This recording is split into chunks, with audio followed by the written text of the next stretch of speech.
breaking down another FFPC main event from the 105. That's what we're going to do today on Stealing Bananas. I'm Ben Gretch. You can find my Stealing Signals newsletter at bengretch.substack.com. With me, as always, is Shawn Siegele. You can find all of his great work over at RotoViz. And Shawn, we're hitting a bunch of these drafts late in the year like we did last year. I know some of the listeners kind of get sick of us just doing draft show after draft show at this point, but we're getting on calls together and doing drafts, and so we figure, hey, we're gonna record them, we're gonna talk through them, we're gonna let the people who do want to hear them. Normally we do it as two shows because the drafts are so long. We decided on this one that we would jump in a little bit later after the draft has already sort of started, and then do it as one show and kind of be able to wrap it up towards the later round, show you guys how the build went. We are jumping in here already through 7 rounds, actually. We kind of had planned to jump in a little bit earlier, but we've gotten through 7. The draft is moving back the other direction. It's all the way at the end at the 7-8 turn. We're about 8 picks away from being back up in the 8th.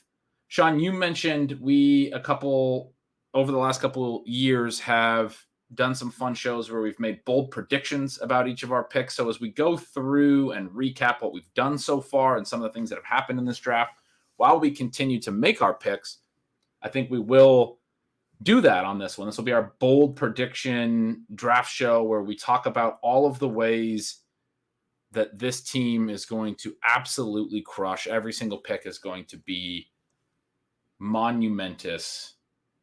So that'll be a fun element of it. Shawn, we picked at 5. And in our typical fashion, we were both like cutting it really close where we jumped on, but we both knew who we kind of liked at 5. 5's a nice spot to be right now. Obviously, Cooper Kupp has slid with the re-injury in the hamstring. So with tight end premium pushing Travis Kelce into the top 3 of most drafts, 5 kind of becomes that cutoff. And so we're kind of taking what the room gives us, and you and I were totally on the same page with that. And the room gave us Christian McCaffrey, which is pretty fun because you still have him ranked very, very high in FFPC. And I say still, you think about the 2024 first round show that we did where you didn't have him in your top 5. I have him fallen quite a bit as well, and I have him ranked lower. But I've been excited to see how high you have him in the FFPC format and to build this is our second team together now with Christian McCaffrey, to build some teams with you that have him as an anchor. What is the big upside case for Christian McCaffrey this year? Well, we've gotten reporting that the 49ers are going to take him off the field more than they did last year. And they took him off plenty. And in some of those games, he was dealing with, I believe, a calf issue. And I mean, you would really hate to see him play less than last year, where he was, far below 100% during that stretch with the 49ers. And yet the people making those, reporting predictions are also saying, I mean, he's not locked in, but he's very well set to go 1,000 rushing, 1,000 receiving. If he does that, and I think this is the year, I mean, you think about Marshall Faulk when he gets to the greatest show on turf, and suddenly now we dream about like this 25 touchdown season. There are lots of differences between the two offenses, obviously, and stylistically almost completely different. But in terms of how they can score, when you're looking at one of these epic touchdown seasons from McCaffrey, along with all those yards, all those receptions. So then we have 40 seconds here to make our pick in round 8, and then we'll wrap back into if Christian McCaffrey is going to score 30 points a game. What are you looking at right here? We have gone running back heavy to start. We have Quentin Johnston and Treylon Burks. That's what I'm seeing is another receiver, but I see at the top of the queue, you do have a running back. I was thinking receiver in this spot. What are you thinking? I would really love to add Burks. In the last 3 days, he's gone like 3 picks earlier. I think that Johnston is a better bet to come back with all the negative reporting on him in the last 24 hours. Yeah, let's hit Burks then. If that is what your read is on that, I think that's perfectly comfortable. But no, you got me really excited with that McCaffrey prediction. I think that's a great way of framing it, where a little bit of concern about the overall workload. I've written him up as being a little, like I'm still very comfortable taking him. We talked about him in season after the trade. I remember I wrote an article in season last year about how he became the most important player in fantasy again, because when you put him in a Kyle Shanahan offense who's so smart about the ways that he uses guys, and you put him in an offense that's going to score points, there's a lot of really good ways that can go. And there's a lot of people that were concerned about how his role would actually look in San Fran, and it wouldn't be a bell cow or a huge, massive, workhorse role. And it kind of wasn't in all the ways that you really wanted it to be, and it still didn't matter. He still scored so well that, he's a top 5 pick again this year, and he's the RB1, which kind of validates that. And yet I've been a little bit concerned for the reasons that I was kind of calling out others in season for being too concerned.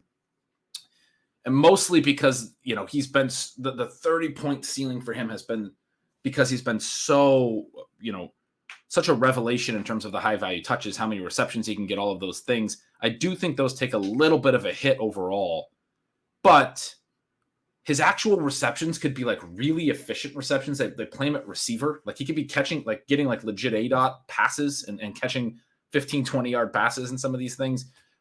And then the side of the high value touches that there's usually fewer of them, but are more impactful are the green zone touches, right? So his receptions could come down, but as you say, this team is going to score points. And if the green zone work is still there and Christian McCaffrey is scoring a lot of their touchdowns for them, I mean, I absolutely see what you're seeing in terms of the 25 TD potential. It's not likely or anything, but it is a possibility in this scenario. So bold prediction, 25 TDs for Christian McCaffrey. People looking at what he did last year with the 49ers, you got to keep in mind that's a midseason trade where he doesn't know the offense and he was less than 100%. We can probably guess that he's going to be a little bit less than 100% at different stretches within this year as well. But I mean, Ben, as you were talking about that, one of the things I'm thinking, how did Austin Eckler and Aaron Jones score so many points at stretches the last couple of years where, I mean, those guys are so electric and the offense creates some space. They scored from distance, right? You add in 3, 4, 20-yard touchdowns, which we've gotten from Eckler, we've gotten from Aaron Jones. Certainly you can get from a Christian McCaffrey, and then you're looking at big games in all of those weeks. Absolutely. So, Sean, we are on deck here. We'll continue talking through our build after we make this next pick. As you alluded to, we have been a little bit running back heavy so far. Quentin Johnson has made it back to us. Brandon Cooks, Michael Thomas, Marquise Brown, Kadarius Toney, the 4 receivers that have gone. We're 1 pick away. I guess I shouldn't jump the gun, but Rashad Bateman also there as a potential backup. Samaje Perine goes there, one of your favorites. You do have Brian Robinson in the queue, and he's an interesting 0 RB candidate. We do already have 3 running backs. We have 4 receivers. Which direction do you like here? Well, you put out a really intriguing piece, again, with such a great clicky title. You've been just nailing those in addition to the analysis where you're like, get comfortable with rookies being league winners. I like Quentin Johnson. I mean, Brian Robinson, I think, is massively undervalued. So I'd have no problem adding him to this team. But Quentin Johnston, even though there are some other guys. So it's kind of a question of, I mean, do we definitely want Marvin Mims? Do we definitely want Rashee Rice? Do we definitely want Rashad Bateman? If we think we could get all those guys, maybe we took Robinson here. But I'd really like to go whichever direction you're leaning. Let's go Quentin Johnston. I do really like him. I really like the Chargers offense. I obviously really like the Commanders offense too. We've talked a lot about Howell, but the Chargers, especially in terms of play volume and everything, I mean, it's nice to get some exposure to that offense. And you just talked about, reminded me of my own piece. Sometimes I don't always remember the stuff that I write. I write so many freaking words, but I do think Quentin Johnston's a really good example of a guy that we should just make an assumption on a build like this that he's going to be a superstar. And if he's not, that's life. But part of my whole point was we remember the misses when they're rookies a lot more vividly than the veterans. And the ones that are hits, we also don't talk about a lot. This is a point that I try to drive home. Garrett Wilson isn't drawing a lot of discussion this year about whether or not he was a good pick in this range last year, because we all agree he's a superstar and he's going in the second round. The guys that are drawing the discussion are like Sky Moore, and everyone wants to say, oh, are we going to do it again with Sky Moore? And so you have pro and con arguments for Sky Moore. And so there and Kyle Pitts and the guys that missed. And so they become a discussion point the whole next offseason, where the ones that hit, no one really argues about. Garrett Wilson, Jaylen Waddle, Amon-Ra St. Brown, these guys are just going in the super high rounds. Everyone's happy with it. And so it doesn't get really driven home that those guys are going in the same range too. Sky Moore and Garrett Wilson, Sean, we were on both of them very heavily last year. The Sky Moore hit miss was obviously a bummer, but the Garrett Wilson hit was nice, and it wasn't as impactful in 2022. Well, and one of the things you think about too is that, like, he was actually super unlucky that his quarterback play was that poor, or we might even be thinking about him in that same conversation with Justin Jefferson and Jamar Chase. Right. And that's something I went into today as well as I was reviewing some of my bold predictions from last year. One of my bold predictions was a rookie would finish top 10, rookie wide receiver would finish top 10 at the position. It didn't happen. But 2 years prior, it had with Jefferson and Chase. The year prior to that, A.J. Brown was a top 10 receiver from when he became a full-time player on, which was week 9, he became a full-time player. The year prior to me writing this last year, so 2 years ago, Amon-Ra St. Brown was the second receiver overall in the final 6 weeks. It's not hard for rookies to actually have that type of upside. We actually have a lot of examples of it. It didn't happen last year, the real ceiling. But to your point, in a lot of ways, Garrett Wilson kind of just got unlucky. Let's jump back into recapping our draft so far, though. Garrett Wilson goes 106. So we talked about McCaffrey at 105 being sort of the last of a tier. The guy at 106 goes, I'm going to take Garrett Wilson. And so I think, again, the fact that he's going that high is evidence that, that there was a real hit there, and drafters believe it could have been a bigger hit, and it will be a bigger hit this year now that he does have a quarterback. Some more interesting trends. The draft at the turn goes A.J. Brown, Jalen Hurts at 112, 201. Cooper Kupp falls to 203, and then Diggs and Lamb go 204 and 205. So Amon-Ra St. Brown was a first-round pick as well. We had 5 running backs in the first round. Saquon and Tony Pollard got up there. Mark Andrews went early second. So Kupp falls out of the first, but so do Diggs and Lamb, and they actually go behind Kupp. I thought that was very interesting. When we got back up on the clock, Sean, Devontae Adams had also gone, Nick Chubb.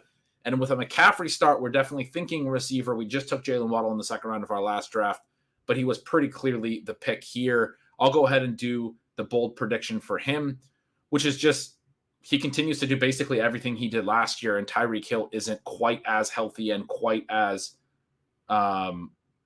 consolidating of the work as he was last year, which might shift even if Hill stays healthy, because some of it could have been, hey, look, Tyreek Hill's our new big money, free agent acquisition. We're going to manufacture a lot of touches for him. Maybe this year those manufactured touches balance a little bit more, and Waddle continues to be incredibly efficient, which he's been both years. He continues to win at all depths, which he's done in both years. His rookie year, a lower ADOT. His second year, a higher ADOT, efficient in both roles. He continues to be a superstar in an offense that looks like it's going to be as consolidated on these two guys as ever. The running backs are all banged up. There's no real number 3 weapon. They cut Robbie Anderson or Robbie Chosen. It's going to be like a Cedric Wilson, Braxton Berrios combination for their number 3 receiver. Durham Smythe is their tight end, not Mike Gesicki anymore. Jaylen Waddle consolidates everything. Tyreek Hill misses a little bit of time. He gets more manufactured touches. He's efficient. He's explosive. He goes for 1,600 yards, double-digit touchdowns, and validates you taking him as the 2024, 104, I think? 104. Overall pick. Yeah. 104. So not hard to make the upside case when you've already picked him as your 2024 104. Sean, we are back on the clock in the 10th. We're not doing a great job of getting through our draft in the early rounds. What are you seeing? Oh, you've got Tua on the queue. I just talked through Waddle. It is interesting that he has fallen to us again in the 10th. You have Mims, Rashee Rice, some of those names you mentioned. Laporta in here is also pretty interesting to potentially get a second upside tight end. We do already have one tight end.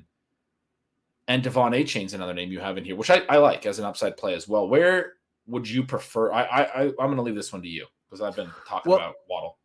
I think that the Tyreek Hill drafter also already has Burrow. I think we want to push that and force him to take a second QB. It's tricky because whoever we don't take here, we're also going to have multiple guys we like in round 11.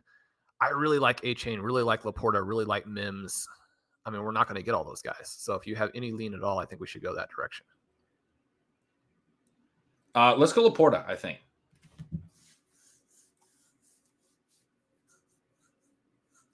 If that's I didn't have a strong lean by any means, but it's 2 full rounds after Kincaid. Freiermuth and Njoku went the round prior.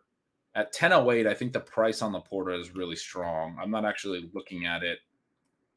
I do still really like Achane. I like Mims. I like all those guys. But when we took Quentin Johnson, you did make a good point that if we're going Brian Robinson there, it's in part because we're hoping to get Mims and some of those guys later. So I'm okay pushing Mims because we went Quentin Johnston.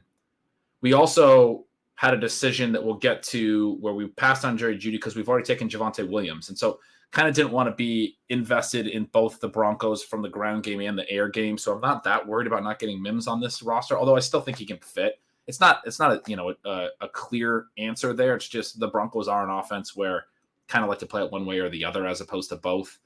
So anyway, Laporta gets us some exposure to the Lions, which we did not have yet. Another fun offense. We're continuing to stack some pieces from fun offenses. None of those guys go around the turn. Yeah, I want to keep pushing quarterback. So to me, I'm going to send it back to you on A-Chain and Mims if we have those options. Okay, we've taken enough to. I think let's make this a late round QB if we can, because there's a lot of good options here. So every team to the right of us has a QB except for one, and that team has really like 4 interesting late QB options they've opened up for themselves that would make more sense than Tua. So there's a decent chance that he would come back even in 12. So I think A-Chain, right? A-Chain or Mims, but yeah, I think let's do it. Yeah, for the reasons I was saying with Denver's passing offense.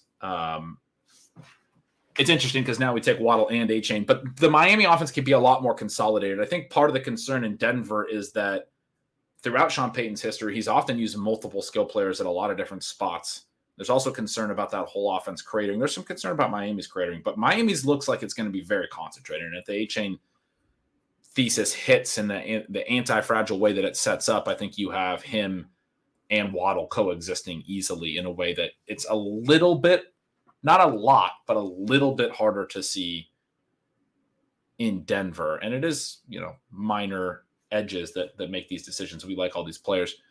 Sean, we took Waddle in the second. As it got back around to us, we debated Jahmyr Gibbs in the third, but having started with Christian McCaffrey as opposed to potentially starting with maybe a Tyreek Hill, we had one running back and one wide receiver through 2, and T. Higgins making it back to us after Ridley and Keenan Allen had both already gone was interesting at 305. We ultimately went to T. Higgins. Give the people the T. Higgins bold prediction.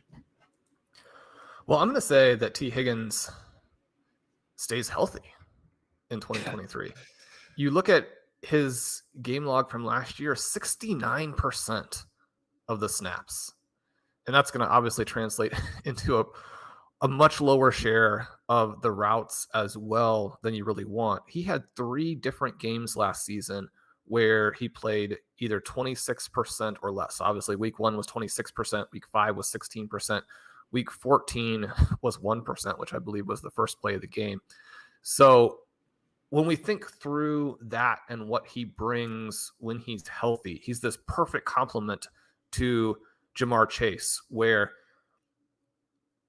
these guys give you different things, and that Chase is the vertical threat. He's the guy with the just crazy yards after the catch potential. I mean, Jamar Chase is basically the everything receiver, but T. Higgins is the guy who is just so physically dominant, has the size and then not necessarily speed, but the overall athleticism to go with that he just bodies these guys. He's shedding the DBs. They, almost make no difference to him when Joe Burrow throws the ball up. When you're talking about a season where maybe, and obviously last year Chase did miss some games.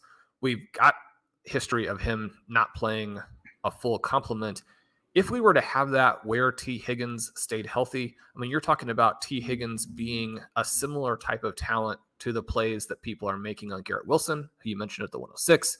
Certainly, Amon-Ra, Stephon Diggs, CeeDee Lamb. And the reason that Higgins is below those guys is that he's got Jamar Chase there as well. And because he had these 3 games last year that impact so much of like the optics of what he is. Before that stuff happened, he went on a long stretch where he was actually very equivalent to Jamar Chase. And so, I mean, I still obviously think Jamar Chase is better and prefer that as the pick. And yet, when you talk about 102 versus 305, that vastly overstates the gap between those 2 players. Definitely. I think that's all really well said. We're a couple of picks away here, Sean. Tua does make it all the way back so far to 1206. Marvin Mims did go. Oh, then right as I say that, Tua goes at 1206. So he won't make it all the way to our pick at 1208. we are back on the clock. We have some interesting receivers that we could go with here. So here in 12, it would be kind of that Jameson Williams stash again. Right. Do you like that play, or do you prefer We can do that if you want. Yeah, he's tops on my list at this point, even though, again, I mentioned this on the last show. I have him listed as a fade. We take him at wide receiver 58 again, right, where we talked about taking him last time. So you mentioned the T. Higgins upside case. We started McCaffrey, Waddle, Higgins. It's kind of funny. It's the exact same start we started with our ship chasing buddies. And it wasn't really intentional, but when you are at 105 and McCaffrey's the last of a tier there, and then you're at 208 and Waddle's sort of the last of a tier there, and then you're at 305, and structurally it makes a lot of sense to go wide receiver. That's why we consider Gibbs, but structurally it makes a lot of sense to go wide receiver, and Higgins is the last of a tier there. You're going to kind of wind up with the exact same build. But since then, we've actually sort of intentionally gone differently than our build at with the Chasing Stolen Bananas team, so that it wouldn't be too similar. In the fourth, as it came all the way back with that team, we had gone Travis Etienne. We were looking it up in real time. Travis Etienne did go off the board in this one, but that left us the ability to grab Breece Hall. And so the upside case for Breece Hall, I think, is pretty simple. He's actually healthy. Again, it's very similar to what you said with T. Higgins, but we have made the case. I know I've made the case that Breece Hall, if he stays healthy, is the RB1 right now. He's going in the top 5 picks if he doesn't tear his ACL last season. So I'm basically just saying all he needs to hit his ceiling in 2023 at this 4th round price is he doesn't get injured again. He's healthy. He's back from that knee injury in a big way. There's no J.K. Dobbins lingering stuff, none of that. All those concerns are out the window. This idea that, Adrian Peterson's the only example we have of a running back coming off an ACL and playing very high is immediately smashed, because we have a very small sample of the ones that have come off the ACL and not performed particularly well too. It's not a huge sample. It's just a few dozen players sort of that are this talented, this young, this great, not even a few dozen probably. Breece Hall in that Adrian Peterson conversation in terms of the type of athlete, the type of youth that he is, all of those things. So he's able to rebound in quick order and be a superstar again in 2023. Maybe not right away from week 1, but especially from week 6 on, he's the overall RB1. He is the absolute most important pick in the 4th round. That's the bold prediction for Breece Hall.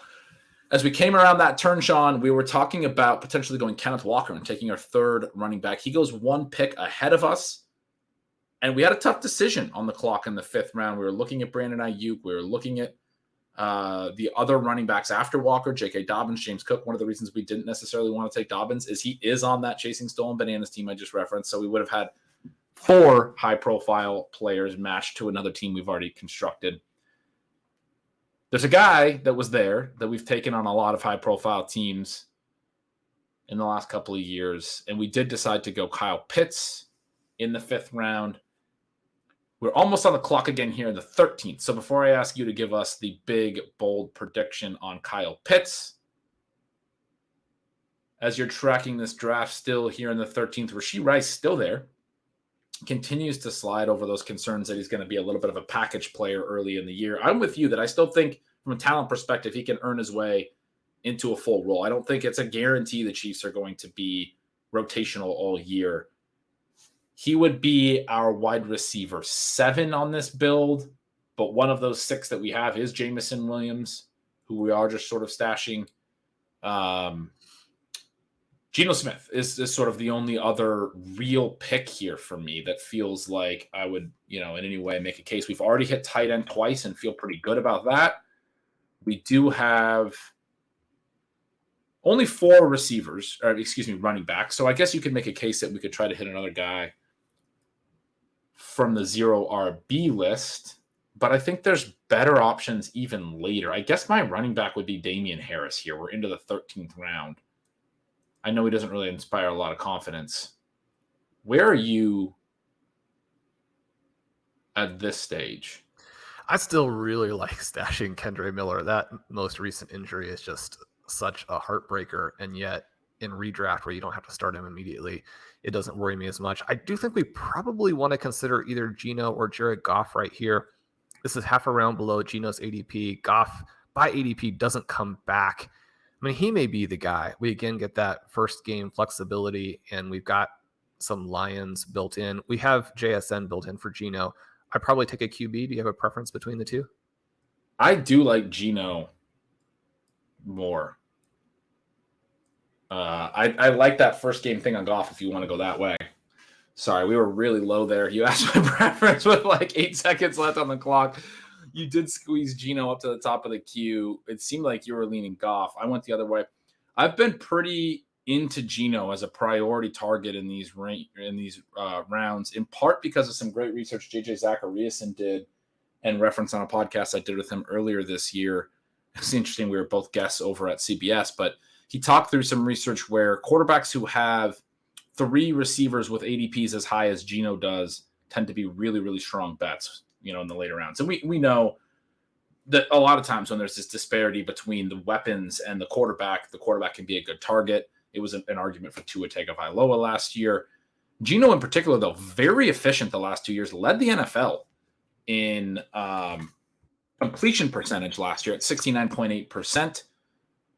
Had to double check that little note, but he did lead the NFL in completion percentage. He was very efficient from a yardage perspective, from a touchdown perspective. His TD rate last year was very good. It was also really good on a smaller dropback sample in 2021, but he did play some in 2021. He threw almost 100 passes, and his numbers that year were very strong as well.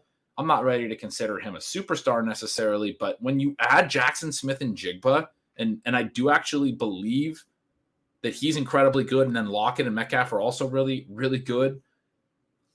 Look, I mean, you can make similar cases for Goff having, Amon-Ra and having Gibbs really, really high, and then also still having, Laporta as a strong option, although not, being drafted nearly as high as JSN, and still having other weapons, Jameson Williams. We do have 2 of them on our roster now, but Geno, I think, adds a little bit of mobility too, more so than Goff. Not a lot of mobility or anything, but he ran for 366 yards last year. Goff hasn't run for 366 in his career, I wouldn't imagine. But you have he has 474 in his career, so he does have that slightly. You have a little bit of a boost there. I think Geno is a meaningfully better bet than Jared Goff. Full season. I do like your point about the Thursday night thing, but that's why I pushed Geno there. Well, and Geno does give us a little bit of variety. I think both of those guys are big time blow up picks to where the gap between them and a Justin Herbert, for example, I think not that great. And so when you look at one of them going at 405 and the other guys going in around 13, 14, that's one of the reasons why we keep playing the late quarterback, especially because when you go late quarterback, you can take multiple guys, you can create some options. Unfortunately here, that we weren't the only team thinking that.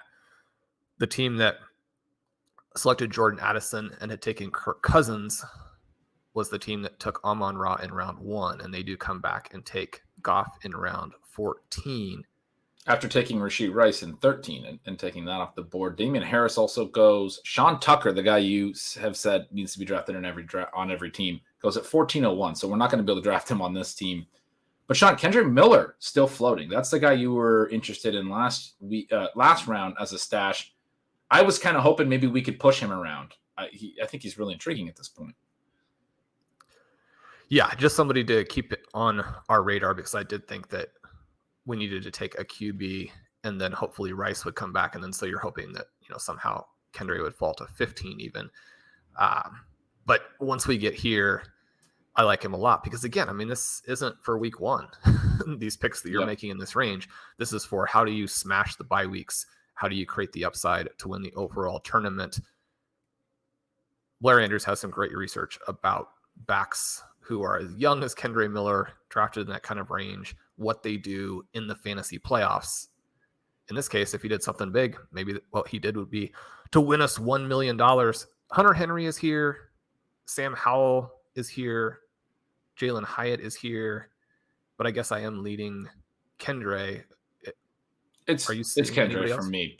Okay. No, he was right there with Damon Harris last round. I almost mentioned him when I mentioned Harris, and then you mentioned him right after me. But I was right there with you as you were talking through him last round. For him to come all the way back to 1408, I think he's a no-brainer at this pick. Was very much in lockstep with you on that. So I'm glad we got him there. I think that was a really key pick for our build, frankly. We did start somewhat running back heavy, 3 running backs through 6 rounds, but we did go away from running back for 4 rounds at that point, come back and hit Devon A-Chain. I don't know how to say his name, but we got Kendre Miller as well. He's now our 5th running back, and an important one because we are getting to that range where we kind of joke there's not really any viable ones left. But Sean Tucker was one of those. He's already gone. Chuba Hubbard is one that you've written about, Sean, being kind of the only interesting one in this range sometimes. He went in the 13th. So, yeah, Kendre Miller, big pick there for our build. The only other thing that I can really see, Zach Moss has already gone a long time ago, but he might miss week 1 from the latest I'm hearing. So you could go with a Colts running back. But like you said, we're not really actually worried about week 1. So feeling pretty good actually about that pick. Rashee Rice does go. We don't get to make the 7th receiver pick there. Jonathan Mingo has gone, a guy we've mentioned before. We're kind of running out of viable wide receivers, but Wan'Dale Robinson is still there. Have you thrown him in the queue yet? You have not. You have a lot. Oh, you have Jalen Hyatt in the queue. I mean, he is barely going in these drafts, which okay. seems kind of crazy to me. He's certainly someone we want to stash, and there's really no time that's like too early because, you know, then somebody else takes him and you're like, well, it didn't make sense to wait on a guy that we had ranked that high. This is the spot you would take Hunter Henry if you felt like he actually separated from the pack. Since we do have a couple of interesting names already, we could kind of wait out on Michael Mayer.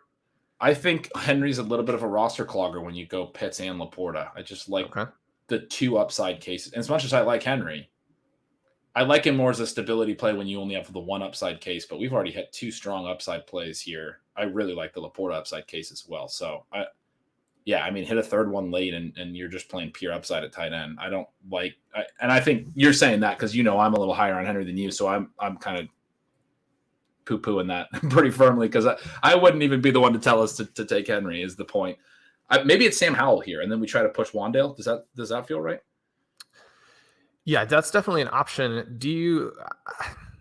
We've talked about going with a lot of QBs. We don't have to do that with Geno, but when we're staring at Aaron Rodgers and Kenny Pickett here, we don't have players with them, but we don't have players really with anybody except for Desmond Ridder left. And so we're going to probably take at least one QB that doesn't have a receiver attached. Yeah, I'm fine with those guys. I'm fine with Aaron Rodgers or Pickett or anybody here. But yeah, Aaron Rodgers in the 15th round, I missed that.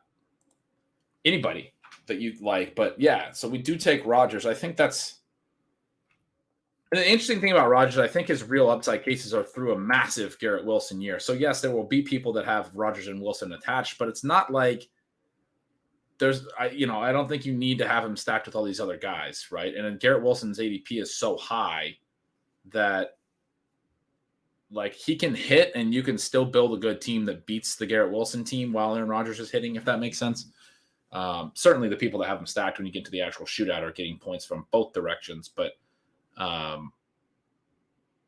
if Rodgers has a good year, it's not a bad thing to have a good quarterback, even unstacked.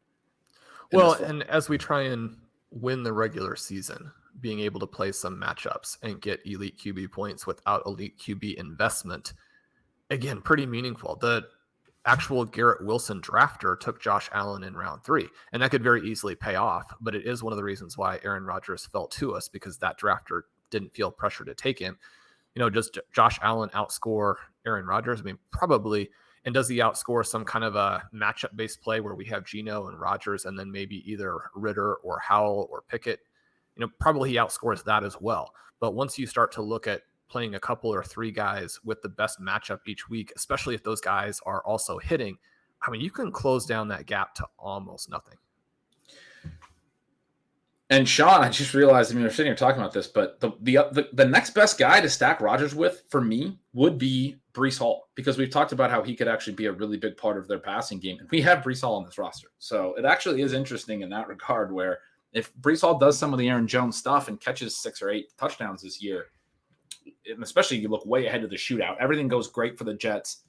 Breece Hall really smashes. You can play Rodgers and Hall as kind of a stack in the shootout. And, especially as you talked about playing matchups, you could play Geno with JSN one week and play Rodgers with Breece Hall the next week and hope that Breece Hall catches a couple touchdowns. You can really get unique in terms of the way that you're getting your quarterback points and your stacks and those things. And the reason I said in this format, you don't really need to worry about being stacked as much as it is a smaller format. And when you get to the shootout, yes, there's several hundred teams, but you're not in several thousand teams or anything like that. There will be teams that have both Rodgers and Garrett Wilson in a scenario where this all goes really well for the Jets. But there's not every combination of every team that's available is the point. It is sort of a smaller field than some of the really large best ball contests where you have to think through how there's going to kind of always be a team that has you covered on some of the stacks and some of those things. Sean, we haven't really continued on the this has been a fast draft. We are in round 16. We've been drafting for an hour and 7 minutes. We just did a team the other night where I had an engagement after an hour and a half, and I had to leave before we were able to finish it. We're going to finish this draft in under an hour and a half, I think, pretty easily. So trying to draft this team while also doing the bold predictions of the earlier rounds has been a little bit tricky. But just to recap for everyone listening what the team actually is, because we haven't really gotten through it. It started Christian McCaffrey, Jaylen Waddle, T. Higgins. And so after the McCaffrey pick, we went with the 2 anchor receivers, the receiver build. We just did it a little different with McCaffrey at the top. And then we went away from it in the dead zone to Breece Hall, Kyle Pitts, Javonte Williams. And then we went back to it with Jackson Smith and Jigba, Treylon Burks, and Quentin Johnston. So very similar to the types of builds that Sean, you and I have talked about on Stealing Signals and have talked about all offseason. Or not all offseason, but all August, certainly, about really liking some of the early receivers, going away from receiver in the dead zone and coming back to it.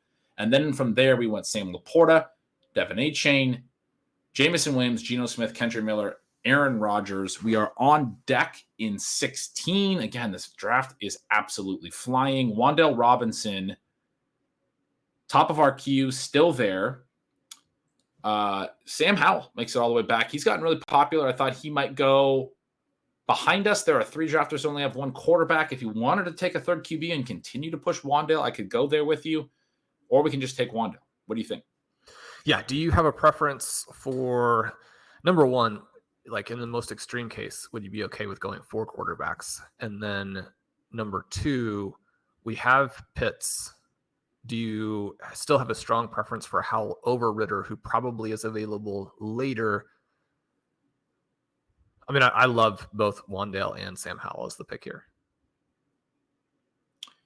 I don't. I think with Pitts, really have a strong preference for Howell. I really do like Howell, but I think when you take Pitts, you're betting on Ritter in a kind of a big way. So I think that's a really intriguing point. But I would also be comfortable going for QB. We all are going to snatch Wan'Dale here, and I think that makes sense. I think you were laying out some really good points there.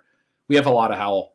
I want to get Howell on every team, but when we have Geno and Rodgers already, we don't really need to push the several QB build. And if we can still do it through Ritter, it wouldn't be the end of the world if Howell did go to one of these drafters behind us. So we take Wan'Dale. That's the one that we would have been more upset losing. And that gives us, I read through the team pretty quick there, but Geno and Rodgers at QB. The running backs are McCaffrey, Breece Hall, and Javonte, with Achane and Kendra Miller as our 4 and 5. It's kind of thin depth-wise, but we get these 2 really intriguing rookies. Receiver, Jaylen Waddle, T. Higgins, Jackson Smith and Jigba, Treylon Burks, Quentin Johnston, Jamison Williams, now Wan'Dale Robinson. Also, a little bit thin because we start with McCaffrey at the top. Waddle, Higgins isn't necessarily the type of elite start when you go wide receiver, and then go away from it. And then to go JSN, Burks, Quentin Johnston, a lot of upside profiles. Jamison Williams are going to be stashing him.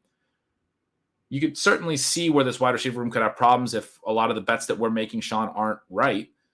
But we're hoping that they are. So if they are, then we're going to be in good shape. Wan'Dale, I think, a really nice addition to that as another guy that we think could really, once he gets up to speed, and it sounds like he might even play week 1, obviously didn't hit PUP, and has been activated. Wan'Dale, a guy that could really add some juice to that in the middle part of the season. Brock Purdy goes, but no other QB has gone up until us being back on deck. My question to you, after having made a good point on Pitts and the Howell and Ritter intersection, is would you just take Ritter over Howell, or would you prefer to try to play it as Howell first, maybe also get Ritter, do the 4 QB thing? Yeah, I mean, Ritter is just not even being drafted. And so, I mean, I'm pretty tempted to go Sam Howell and then also take Ritter. You're going to end up, I mean, one of the things there is that you can talk about roster clogging, but then you can watch the games. You can release the guy that you feel comfortable getting rid of to make your big free agent acquisition after week 1. And if we come back in round 18 and want somebody else, we can definitely do that. A couple names that I have in the queue that aren't like super high priority types of players, which again, give me this kind of a sense, are Chase Brown, Pierre Strong, Zach Evans. I mean, I think all 3 of those guys could end up being decent, waiver wire acquisitions, maybe even after like week 2. So it's not like they have zero value, but I think the flexibility of seeing the QBs right now might be more important. Let's do that. Let's go QB. We take Howell. We've talked about the 4 QB thing. I don't think we've done it yet, but I'm like really sold on it here, even though we have Geno and Rodgers. Because I like the way you put it. Is that, like, if we come out and the Jets actually are explosive and they run a little bit faster pace than Rodgers was willing to down the stretch with the Packers, then you can release your late guys too. So it's not just a matter of saying, like, evaluating Howell or Ritter, but we also get to evaluate how that offense is going to look with Aaron Rodgers. And a really key point in all of this is something you've driven home, that a lot of these picks late, people don't really think through this way, but they're not going to stick. They're not going to be, viable plays, right? And we're not planning to have 4 quarterbacks all season, but we're also acknowledging that we're probably not going to roster these guys all year either, right? And so there is an element here where anybody we might pick in these rounds, we're probably not going to roster all year. And that doesn't mean you just give up your picks, but there's an element here where we are thinking we're gaining something with our late round quarterback build, where we're getting a chance to look at all of these guys and have them rostered and not have to go pay $300 to add Desmond Ridder after week 1 if Atlanta looks super fun in week 1. And then we know that, look, we're going to want to make some cuts after week 1 as well. And so this is probably where the cuts are going to come from. And then additionally, as you just said, Chase Brown, Pierre Strong, Zach Evans, all interesting plays. Guys I'd love to add and stash, but they're stashes. They're probably not going to get drafted in every league. And some of the leagues where they get drafted, they're going to get cut really quickly. And so it's we can move to those picks, not on draft day, but later, very easily. It will be no issue really for us. So that is an appealing way to look at, Pierre Strong isn't going in any of these at this point after he got traded to the Browns. I'm right there with you where he's really intriguing now, but I think a lot of people are still in on Jerome Ford being the clear number 2, and I think he probably is going to be early in the season in a way that Pierre Strong, like you said, might be a week 2, week 3 look ahead type pickup, but a guy that we think can have a real impact in week 6 or week 10. Or look like, a strong handcuff later in the season. So there's a deliberate idea here. It's not just, we want to take a bunch of quarterbacks and we're being ridiculous. It's adding something to our build, and then the other guys that we like at this range. Michael Mayer's gone. Hunter Henry did go. There's a lot. I mean, we can't add a third tight end. We have both Pitts and Laporta anyway. We can add a third tight end, but it's not anyone that would be really adding a lot to the build at this point. And that's what happens the last week of drafting. Like, the sleepers, the guys that you like, the guys that you like to take, they're no longer available in rounds 18, 19, 20. I think the Kate Otten has gone. I think the best tight end available on my board might be Durham Smythe. I mean, that's where we're at. So there's not a lot of opportunity cost here. And a lot of the opportunity cost is players that we'll be able to add. off the waiver wire after week 1 and affordably. Shawn, you just grimaced a little bit. Harrison Butker comes off the board on the 18th. Was that did you feel a little bit of a snipe there, not getting to take a peek on Harrison Butker in week 1? I did kind of want to just throw Harrison in there and let it go. He's got a big leg, but man, he struggled with his accuracy last season. That's obviously not a huge component of drafting the kickers. Just talking a little bit about Harrison Butker himself. So we get back here. One of the things that I do like to do as we kind of reference this kicker discussion is maybe take a kicker in round 18 so you don't get down to the dregs. Yep. Tyler Bass Let's do it. Is the main guy, and he has a week 13 bye. So that's also kind of an easy one from that perspective, I guess. Yeah, we're going to go ahead and do that. 2 of the guys behind us didn't take their backup QBs last turn. Decent chance Ritter goes off. But as you said, a lot of times Ritter just doesn't go. And Russell Wilson is still there. Derek Carr is still there. Matthew Stafford is still there.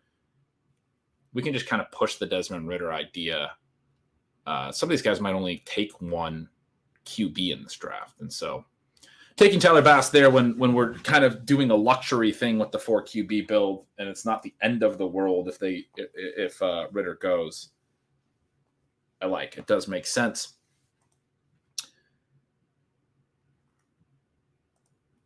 So one of the things that I did want to note here about the wide receivers is that we've been very, very aggressive and very, very risk-taking in the receiver picks. And one of the things we always note is that you can do that if it's not going to affect your starting lineup. We do want to, I mean, we can't really change it now. We want to be aware that in this league, it potentially could, because JSN, Burks, I mean, they're back to practicing, but they could be on very limited snaps in week 1, or they could just be held out to get ready for week 2, week 3. Quentin Johnson, obviously, the reporting about his week 1 role has been disconcerting. Jamison Williams, a pure stash. Wan'Dale Robinson, probably more like a week 3 type of play. And we have 3 running backs that we're probably going to start in week 1. And so there is a flex spot. And it's one of these things, as I look at this team, Ben, where I'm really hoping that Sam Laporta hits in week 1. We get that, sort of free look at him. If he were to score 20 points and we could move him into the lineup, that would be the absolute perfect outcome for this particular team. Now, it does kind of remove the option of just like benching Kyle Pitts for week 1. So, we're kind of working through that as well.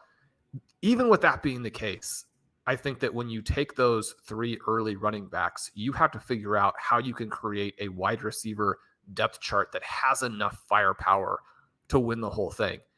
And I think that what we did is that. And so when you're taking some running back picks, don't just go on autopilot. Don't just feel like, okay, well, I'm changing my strategy for this season and I'm flipping to running back because that's where the value is. Also make sure you're building in a way at receiver that balances out those early running back selections. Love that. Very well put. Pierre Strong does go this 18-19 turn. So maybe I'm wrong. That maybe he has been going. I'm not entirely sure. But I don't feel like I've seen his name a ton. But regardless, there are going to be similar plays that are available on the waiver wire, which was sort of the overarching point. Do you want to go defense first and try to push Ritter to the 20th? Or do you want to just – because, I mean, we could prioritize the Kansas City defense and take a peek there as well. There is a little bit of a benefit. You also have the Bills in the queue. Who do they play week 1? The Bills and the Jets play each other, so it's not really a good mix for those guys. I'm always kind of leaning to Jacksonville, who has the Colts in week 1. And they do often kind of go in this range because of that week 1 matchup. So I don't know that we can count on them coming back around. Let's see how all these teams to the right of us are looking at QB. So the Josh Allen team only has him, and you could easily see them sticking with just him. The Lamar Jackson team only has Lamar Jackson. The Jalen Hurts team only has Jalen Hurts. Jaguars get the Chiefs right away in week 2.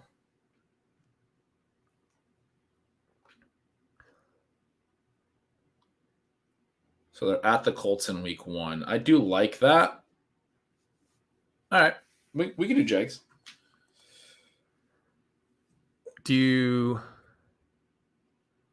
So Ritter again is just kind of buried here. Yeah, no QBs have gone. I mean, Russell Wilson's still there, Derek Carr's still there, Matthew Stafford's still there. So even if these QBs, I think Ritter's going to be there in the 20th. This is a room that is very comfortable going one QB. So let's take our favorite D. I guess what I'm saying is, are you really confident in Jacksonville, or do you want to go? You want KC instead? KC is the take a peek. Okay, would be. So we do go KC. I don't really love that I pushed you that direction, but because I think Jacksonville's a really good play week 1. I think you make a good point, but it is kind of nice to get the 2 cracks at it, where if they're not great. Part of the reason I said that as well, Sean, you said Jacksonville goes in this range a lot, but there's 1, 2, 3, 4, 5, 6, 7, 8 Ds had already been taken. And so now New England goes 2 picks later. There's potentially only 2 more defensive picks. Jacksonville might not go.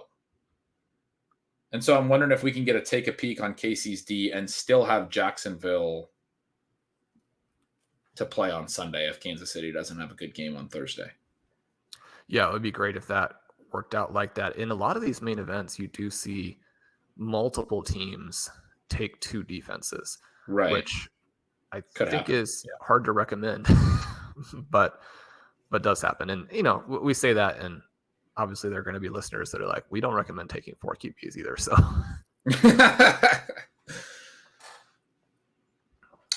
Jets and Buffalo go. So now every team has 1 D. Jacksonville would have to be some team's second defensive choice, or else they are an option for us to potentially pick up before week 1 if we don't like Kansas City's score.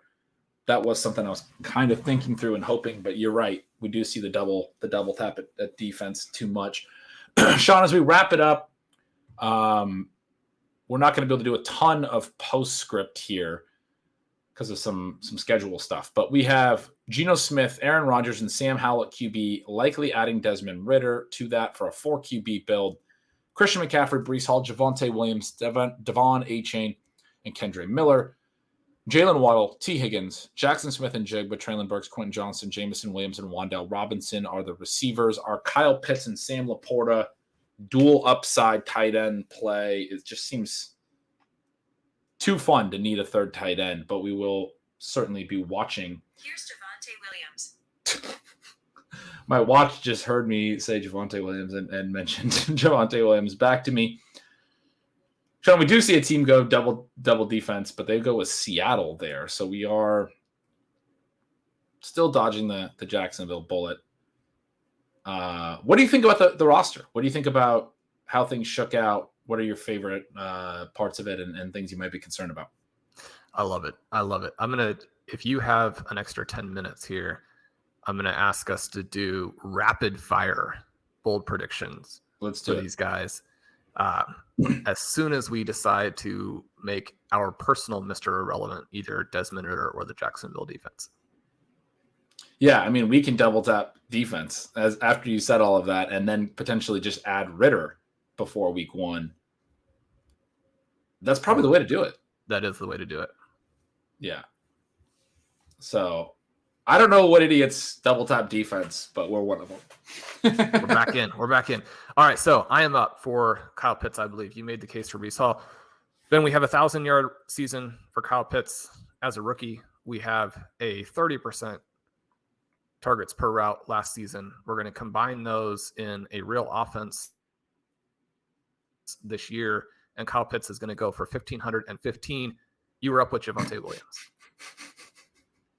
Again, Javonte Williams is going to be healthy. I mean, that's going to be a theme for a lot of our players, but he was a guy that before the knee injury looked headed for, and I mean, was a round 2 pick last year and rising, even with Melvin Gordon there. Obviously, Samaje Perine's there now as well. But a lot of people last offseason were talking about Melvin Gordon being, sneaky good in 2021. Javonte displaced him. Melvin Gordon ends up getting cut, but obviously has the massive knee injury. It's a multi-ligament injury. We do have concerns about that. We're not worried about that. But if he's healthy, he's now the new Alvin Kamara in the Sean Payton offense, and that's a good thing. I mean, he could be Alvin Kamara and Mark Ingram together. He is that good. Yeah, I mean, Pierre Thomas is where I was thinking in my head. I do remember Pierre Thomas and the Darren Sproles years. Pierre Thomas was a lot of fun, but like Pierre Thomas plus. Well, I wrote up this piece about how some of these offenses could work, specifically Breece Hall and Javonte Williams, how those offenses have created such a massive running back pie. And one of the things about the Saints is that it wasn't just that kind of peak time period that everybody thinks about, 2017, 2018, those first couple of years with Kamara and Mark Ingram still there. Prior to that, and some of the names that you're mentioning, the Saints' EP to the running backs was off the charts, Awesome. off the charts. Yeah. So it's exciting. I mean, Drew Brees is part of that. Russell Wilson, a different QB. Things are not going to be exactly the same, but we like Javonte Williams there. JSN, I wrote 4,000 words on why you should feel comfortable reaching for him in your draft. He then does get hurt with the broken wrist. I think that knocks him down for the first 5 weeks, but he is going to be the highest scoring Seahawks receiver over the second half of the year. And by the time the season ends, people are going to be thinking about him not in the same breath, but as the next guy after Justin Jefferson and Jamar Chase. Beat that with Treylon Burks. I don't think I can. Jalen Burks is, look, the Titans actually throw a lot more with the addition of DeAndre Hopkins. They have a little bit of less depth at tight end in some of those things this year, where it kind of looks like they might be willing to throw a little bit more as Derrick Henry gets older. You've mentioned in your Tyjae Spears bowl cases that they're maybe transitioning to a new version of their offense into the future. If we get a little bit more pass intent with this team, Treylon Burks is the superstar breakout play alongside a superstar in DeAndre Hopkins that will help draw a little bit of attention from him. But last year when he had no one alongside of him, and when he was out, they couldn't throw down the field. And then when he was in, he was getting double covered. He still earned volume in a big way.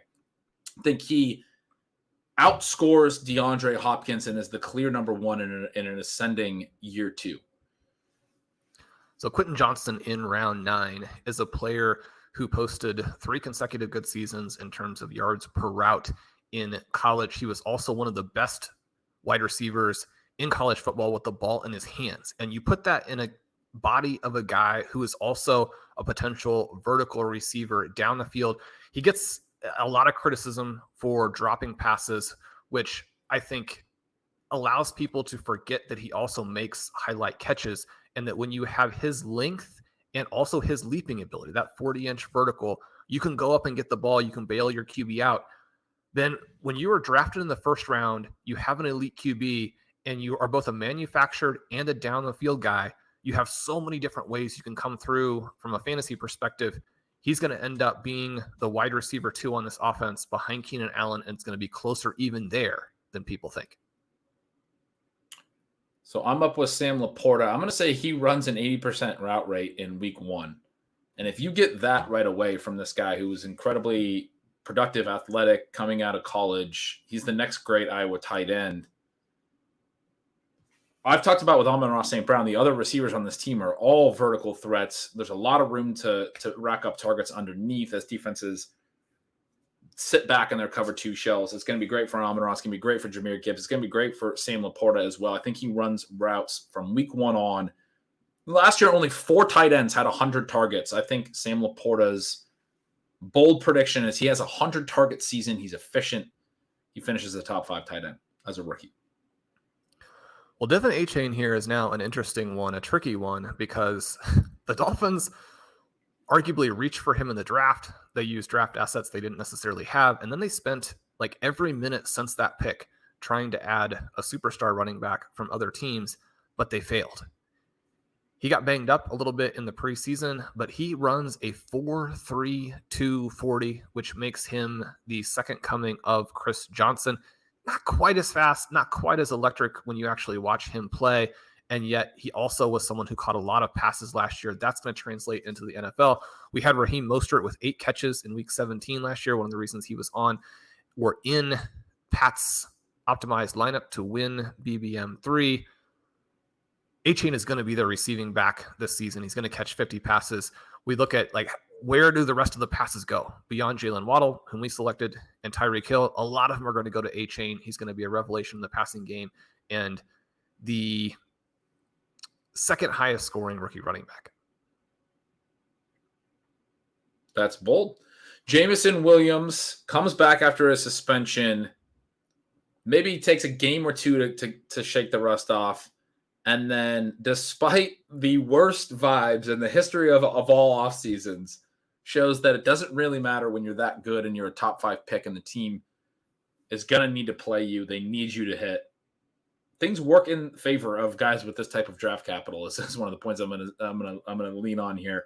He comes out, he plays a lot, and he shows the ability that he showed at Alabama, the production he showed at Alabama, and has a monster second half of the season.